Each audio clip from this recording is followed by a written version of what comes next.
Daddy ni Barbie Fortesa, payag na si David ang makadate ni Barbie sa Valentine's Day. Latest chika muna tayo at update para sa Barda. Na today ay busy-busy nga si Barbie sa pagpopromote ng kanyang movie na Until She Remembers.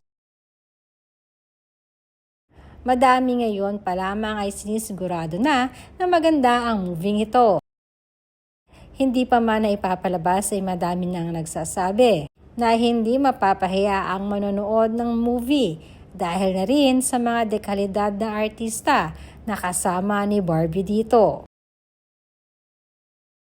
Naayon na rin kay Barbie ay medyo kinabahan di umano siya sa movie dahil madaming mga eksena dito ang walang script.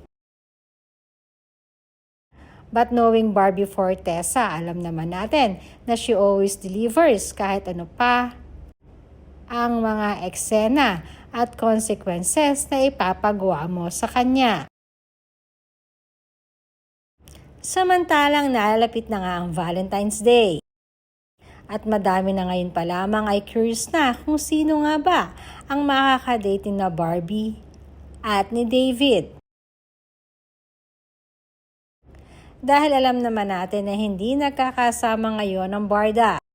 Kaya naman marami ang natuwa at kinilig sa naging maiksing pahayag ng daddy ni Barbie. Dahil ito ay patungkol nga sa anak niyang si Barbie at kung sino nga ba ang bet nitong makakadate ng anak niyang si Barbie sa Valentine's Day. Nakakatuwa man, isa pa rin ang palaging sinasabi at ibinibigay na pangalan ng daddy ni Barbie, kundi ang pambansang Ginoo lamang. Ito ay sa kadahilan ng kampante na di umano ang daddy ni Barbie kay David.